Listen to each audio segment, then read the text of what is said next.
নমস্কার, আমি মৌমিতা। আমার কবিতা পাঠ চ্যানেলে আমার সকল শ্রোতা বন্ধু এবং দর্শক বন্ধুকে আন্তরিক শুভকামনা জানিয়ে আজকের গল্প পাঠ শুরু করছি। আজ আমি আপনাদেরকে পাঠ করে শোনাব সুনীল গঙ্গোপাধ্যায়ের লেখা এখানে চমৎকার প্রেমের গল্প।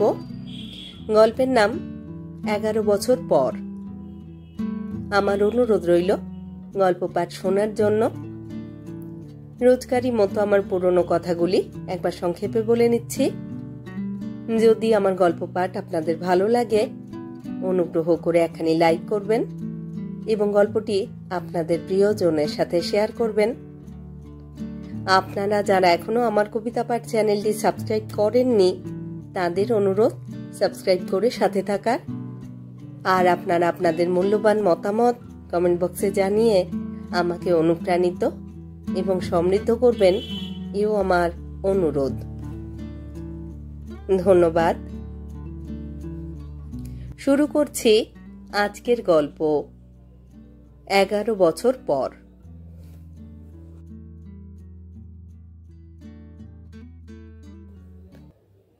গাঢ় নীল রঙের শাল জড়ানো রমণীটিকে দেখেই বুকটা কেঁপে উঠল বিমানের। প্রায় 10-11 বছর পরে দেখা, তবু চিনতে একটুও ভুল হয়নি। খুশি হবার বদলে বিমান অবাক হলো বেশি। এখনো ইরাকে দেখে তার বুক কাঁপে, এই 40 বছরের কঠিন বুক।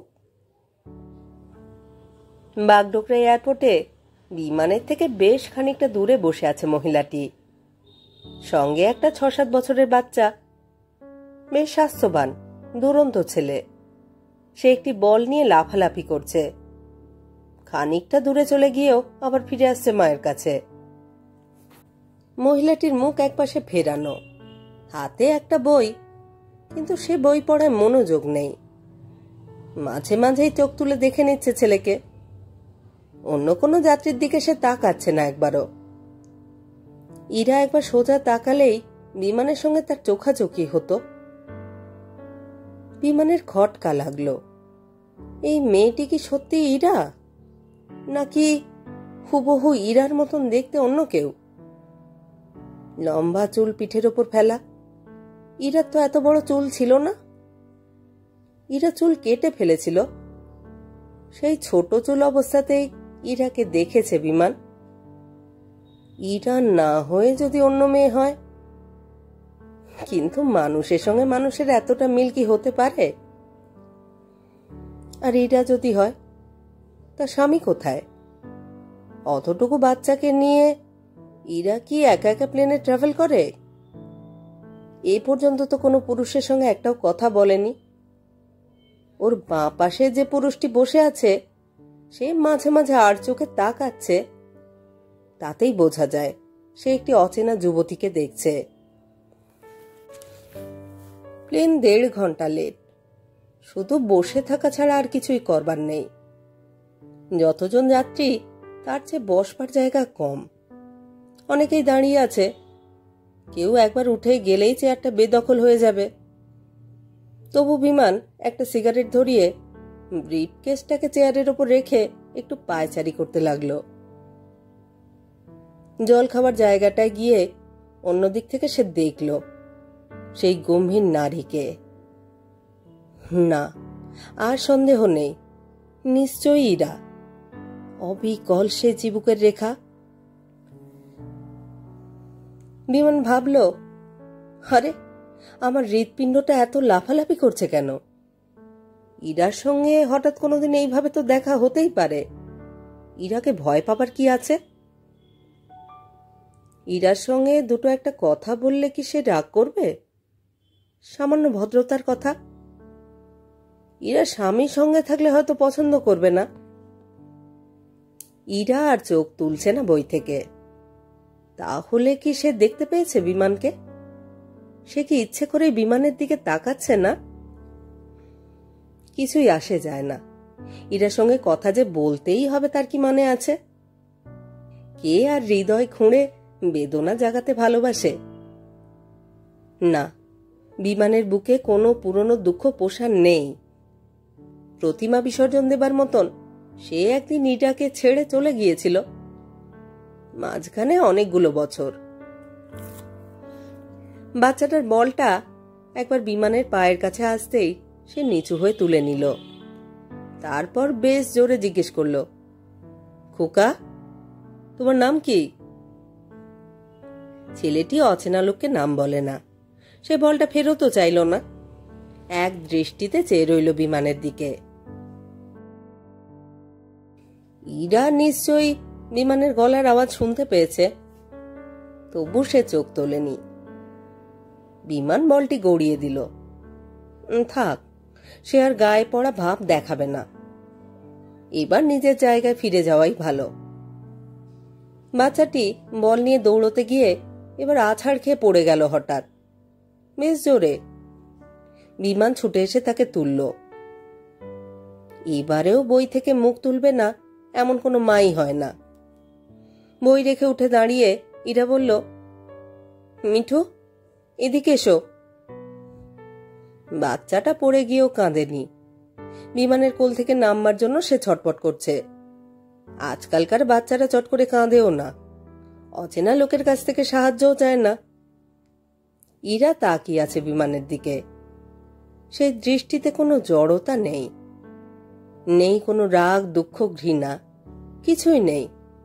খুব শান্ত, খুব স্নিগ্ধ সে চাহনি। বিমান প্রতীক্ষা করতে লাগলো ইরা নিজের থেকেই কিছু বলবে তাকে, কিন্তু ইরা চোখ সরিয়ে নিল। মিঠুকে নামিয়ে দিয়ে নিজের চেয়ারের দিকে পা বাড়াতে গিয়েও পারল না বিমান। যেন একটা চুম্বক তাকে টানছে। ইরা স্বামী যে সঙ্গে নেই তা এখন নিশ্চিন্ত করে বলা যায়। বাচ্চাটা আছাড় খেতেও কোনো পুরুষ তো বিচলিত হয়নি। কাছে এসে বিমান জিজ্ঞেস করল, কেমন আছো ইরা? ইরা আবার চোখ তুলে তাকালো, কোনো কথা বলল না। বিমানের বুকটা ঢিপ ঢিপ করছে।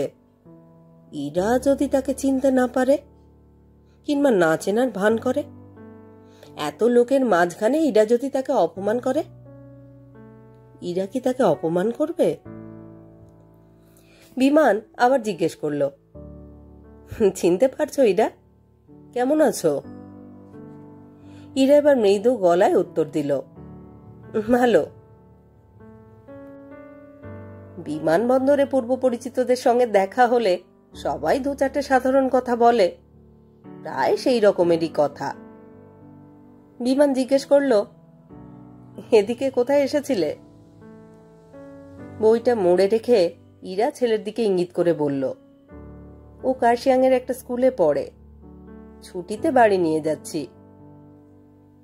বিমান বলল, আমি শিলিগুড়িতে এসেছিলাম অফিসেরই কাজে। অনেকদিন পরে দেখা হলো তোমার সঙ্গে। এই কথার কোনো উত্তর হয় না। ইরা নিজের থেকে কোনো প্রশ্নও করতে চায় না। সে মুখ নিচু করল। পাশের লোকটাকে কি বিমান জায়গা বদলের প্রস্তাব দেবে? বিমান একবার নিজের ব্রিফকেসটা দেখে নিল। ইরার সঙ্গে সে এইখানেই কথাবার্তা শেষ করে দিতে চায় না। মিঠু এসে মায়ের পাশ ঘেঁষে দাঁড়িয়ে জিজ্ঞেস করল, এ কে মা? এসব ক্ষেত্রে মহিলারা সাধারণত বলে থাকেন, ইনি একজন কাকু। ইরা কিন্তু তা বলল না। ছেলেটাকে বলল, তুমি ওর নাম জিজ্ঞেস করো। যেন ইরা বিমানের নাম জানে না। বিমানের সঙ্গে তার কয়েক মুহূর্ত আগে প্রথম পরিচয়। বিমান মিঠুর দিকে তাকিয়ে বলল, তোমার নাম তো জিজ্ঞেস করলুম, তুমি তো বলনি। আমার নাম বলবো কেন? এবার মাইকে ঘোষণা হলো, 1 ঘন্টা পরেও বিমানটি এসে পৌঁছানোর আশা নেই। আবহাওয়া খারাপ। আজকের ফ্লাইট কখন ছাড়বে অনিশ্চিত। বৃষ্টি পড়ছে সকাল থেকেই। একসময় খুব ঝোড়ো হাওয়াও দিল। জমাট মেঘের উপর তলায় এখনো হয়তো বিশৃঙ্খলা চলছে। এখানে যখন তখন ফ্লাইট বাতিল হওয়া নতুন কিছু নয়। ঘোষণাটি শুনে অপর যাত্রীদের মধ্যে কিছুটা চাঞ্চল্য দেখা দিল। কয়েকজন উঠেও গেল বাঁকা খবর জানতে। একজন আরেকজনকে উঁচু গলায় শোনালো, বিকেলের আগে কোনো আশা নেই। বিমান তার অফিসের গাড়িটাকে অপেক্ষা করতে বলেছে। ফ্লাইট একেবারে ক্যান্সেলড হলে তাকে শিলিগুড়ির হোটেলে রাত কাটাতে হবে। আগেও এমন কত হয়েছে। আজকের আবহাওয়া দেখে সে মনে মনে খানিকটা তৈরিই ছিল।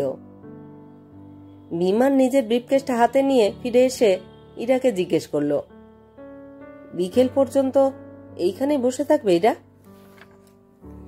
ইরা মাথা হেলিয়ে বলল, হ্যাঁ। চলো না, একটু কফি খেয়ে আসা যাক। একটু আগেই খেয়েছি। এটা কি প্রত্যাখ্যান? একটু আগে ইরাকে কফি খেতে সে দেখেনি। অন্তত ঘন্টাখানেক আগে খেলেও আর একবার এক কাপ কফি খাওয়া যায়। কিন্তু ইরা খুব ভদ্রভাবে জানিয়েছে সে যেতে চায় না। বিমান মিঠুর দিকে তাকিয়ে জিজ্ঞেস করলো, তুমি আইসক্রিম খাবে? চলো, তুমি আর আমি খেয়ে আসি।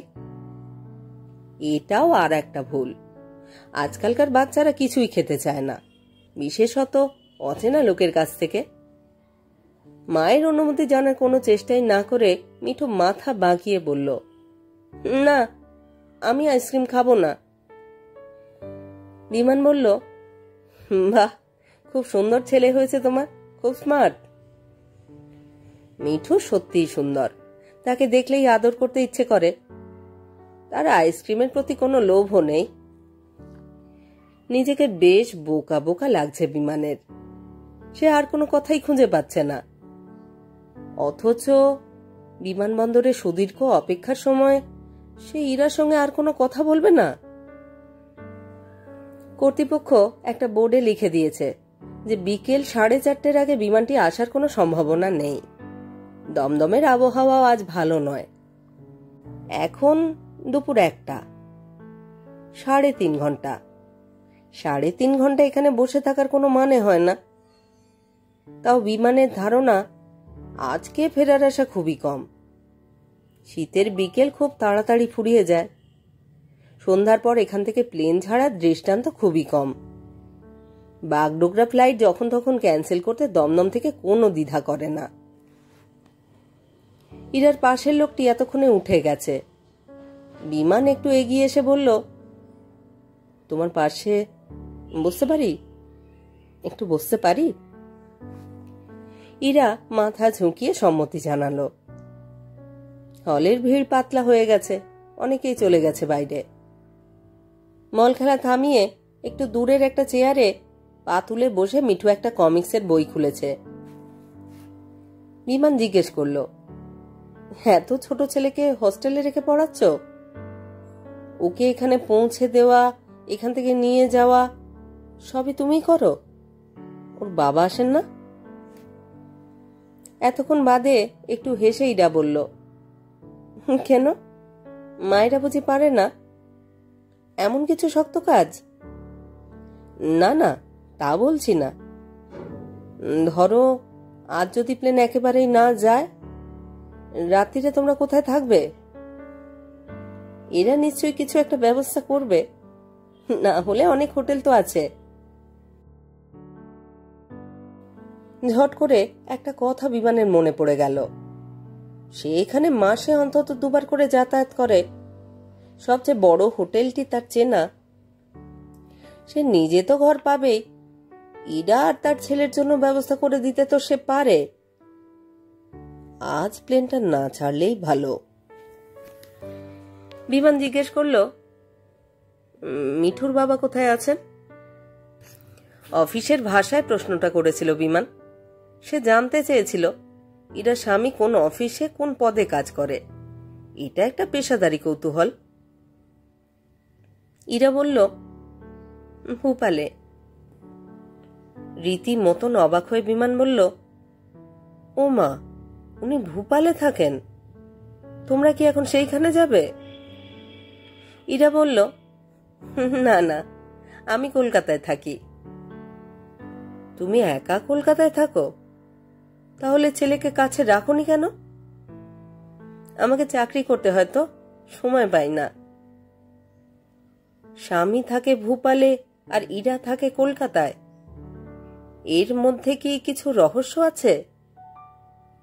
চাকরির জন্য স্বামী স্ত্রীর আলাদা জায়গায় থাকা অস্বাভাবিক কিছু নয়, কিন্তু বিমান জানে যে ইরা বাংলা অনার্সের গ্র্যাজুয়েট।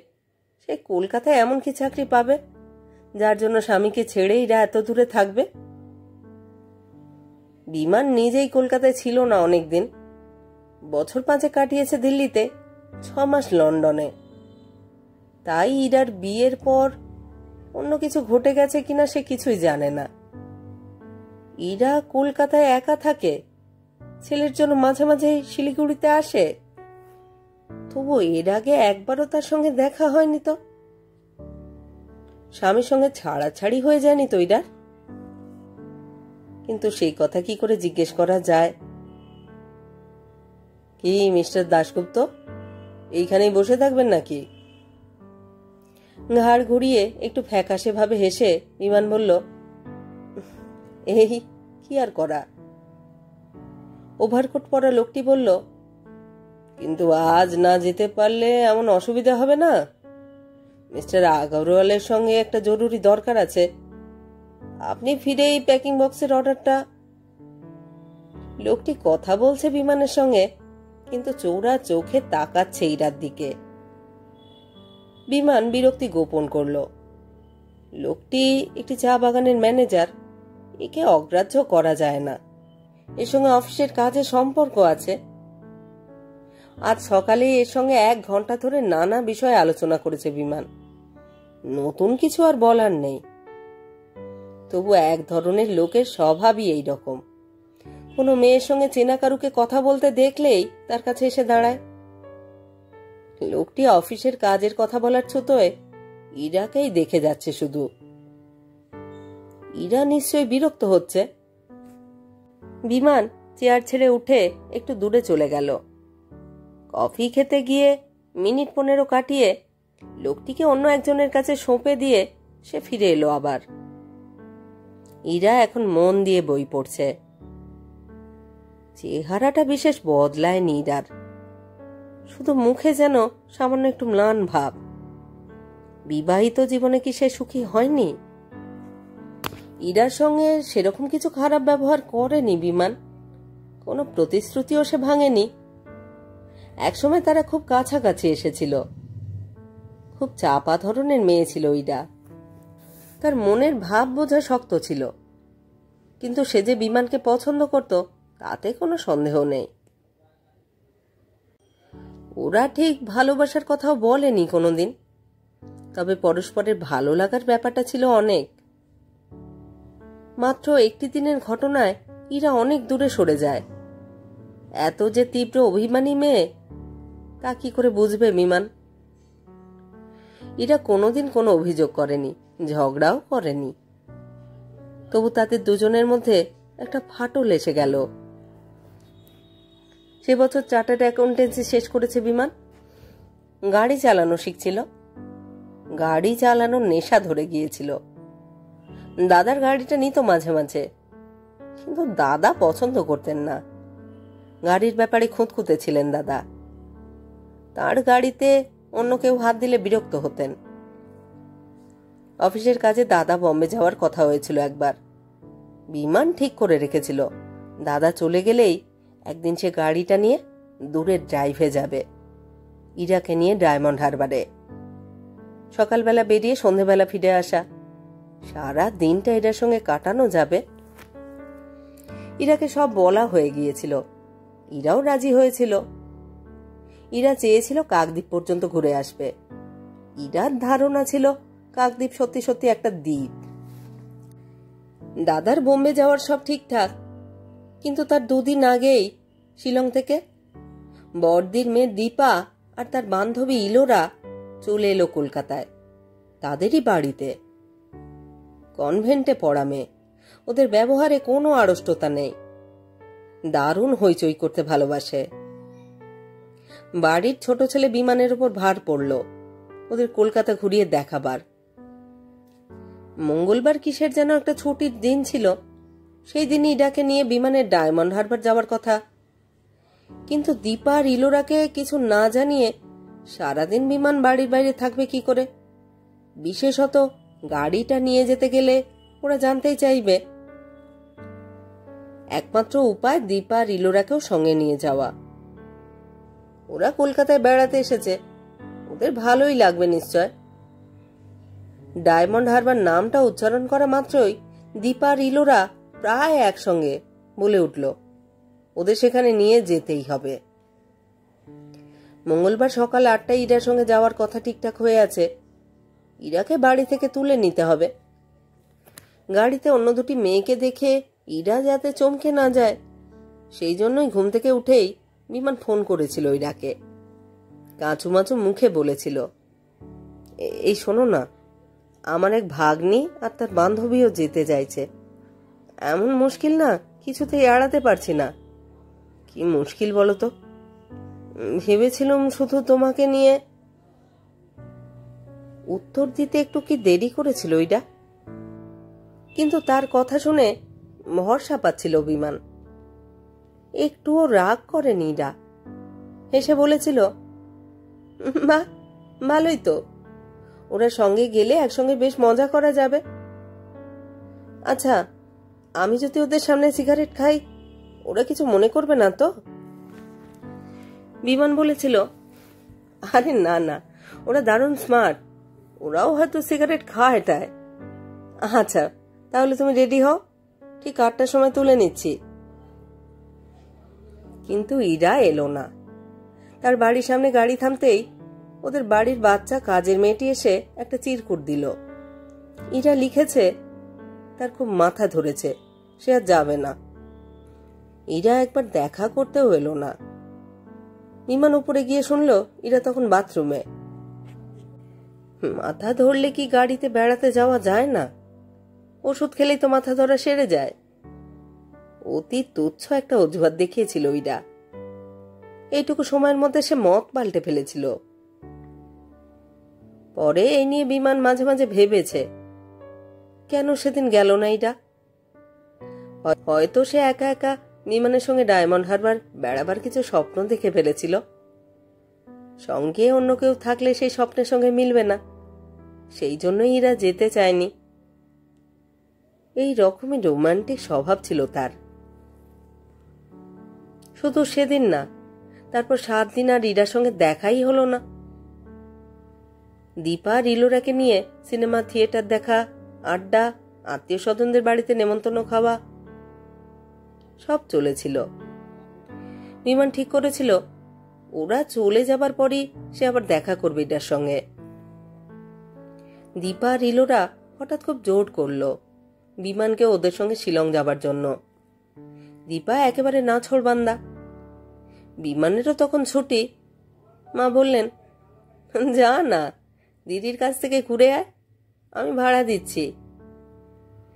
বিমানের না বলার উপায় ছিল না। শিলং বেড়াতে যাবার ইচ্ছে তারও ছিল অনেক দিনের। যাবার সময়ও সে ইরার সঙ্গে দেখা করে যেতে পারেনি, কিংবা ইরাই ইচ্ছে করে এড়িয়ে গিয়েছিল তাকে। টেলিফোনে ইরাকে আর পাওয়া যায়নি।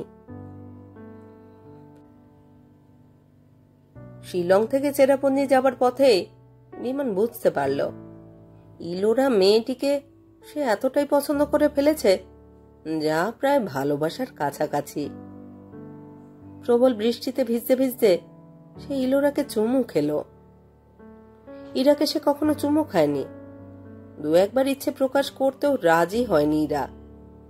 তার প্রত্যাখ্যানের কারণ ছিল লজ্জা, যদি কেউ দেখে ফেলে কিংবা বুঝতে পারে।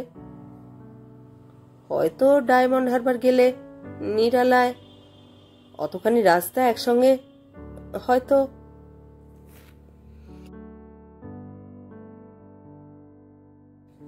ইরার সঙ্গে তার বিচ্ছেদের মাঝখানে কোন রকম রাগারাগি বা মন কষাকষি হয়নি। এর পরেও কয়েকবার তো দেখা হয়েছে ইরার সঙ্গে, সে কোনো অভিযোগ করেনি। তার ব্যবহার ঠান্ডা হয়ে গিয়েছিল। সে আর বিমানের সঙ্গে একলা সময় কাটাতে রাজি হতো না। বিমান তো ইরাকে ভালোবাসার অঙ্গীকার দেয়নি, বিয়ে টিয়ে করার কোনো কথাই ওঠেনি। তবুও ইরা সম্পর্কে একটা অপরাধবোধ জমেছিল তার মনের মধ্যে। যেন সে কিছু একটা অন্যায় করেছে। এতদিন পরেও সেই অপরাধবোধটা যায়নি।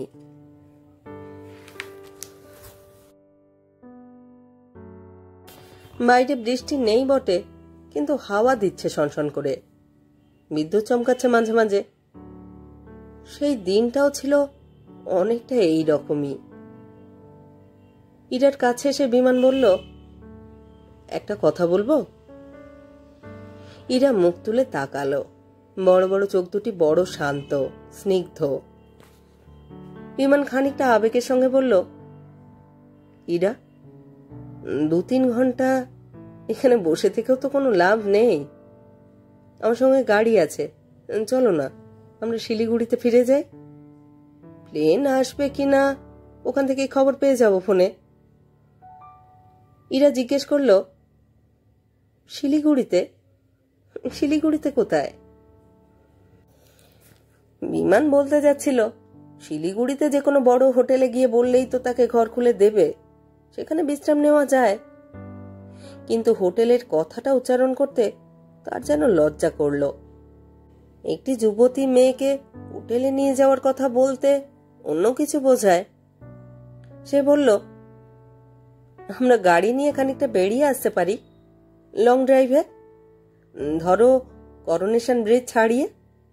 ওদিকটা কি তুমি দেখেছো? তোমার ছেলেরও ভালো লাগবে। কোনো উত্তর দিল না ইরা। বেশ কয়েক পলক এক দৃষ্টিতে চেয়ে রইল বিমানের দিকে। তারপর একটা অভাবিত কাণ্ড ঘটল। হঠাৎ চেয়ার ছেড়ে সামনের দিকে হুমড়ি খেয়ে পড়ে গেল ইরা। মাটিতে তার মাথা ঠোকা শব্দ হলো খটাস করে। ইরা অজ্ঞান হয়ে গেছে। একটা হইচই শুরু হয়ে গেল। এতক্ষণ বাদে কেঁদে উঠল মিঠু। যাত্রীদের মধ্যে 2-1 চেঁচিয়ে উঠল, ডাক্তার, ডাক্তার, কেউ ডাক্তার আছেন এখানে? একজন ডাক্তার পাওয়া গেল কাছেই। 2 মহিলা যাত্রী ইরাকে তুলে ধরাধরি করে নিয়ে গেল এয়ারলাইন্সের অফিস ঘরে। সেখানে ভিড় জমল অনেক। বিমান এমনই হতভম্ব হয়ে গেছে যে তার মুখ দিয়ে কোনো কথাই বেরুচ্ছে না। একজন লোক তাকে জিজ্ঞেস করল, কি ব্যাপার, ভদ্রমহিলার মৃগী রোগটোক আছে নাকি? বিমান নিঃশব্দে মাথা নাড়ল দুদিকে। ডাক্তারটি একটু বাদে বেরিয়ে এসে বললেন, চিন্তার কিছু নয়, হঠাৎ কোনো কারণে অজ্ঞান হয়ে গিয়েছিলেন, এখন বিশ্রাম নিচ্ছেন, এমনি ঠিক আছে। সিগারেট ধরাতে গিয়ে বিমানের হাত কাঁপছে। সেই কি দায়ী? সে বেড়াতে যাবার প্রসঙ্গটা তুলতে জ্ঞান হারিয়ে ফেলল ইরা। 10-11 বছর পরে বিমান ভেবেছিল একসঙ্গে দুজনে বেড়াতে গেলে সম্পর্কটা আবার স্বাভাবিক হয়ে যাবে। অবশ্য মিঠু থাকতো। মিঠুর জন্য কি ইরা যেতে চাইল না? মেঘ সরে গেল আকাশ থেকে। ফিনফিনে হাওয়া বন্ধ হলো। প্লেন এবার ঠিক এলো 4:30 সময়। ইরা এখন পুরোপুরি সুস্থ হয়ে গেছে। মিঠুর হাত ধরে সে চলে গেল সিকিউরিটি এরিয়ার মধ্যে। আর একবারও তাকালো না সে বিমানের দিকে।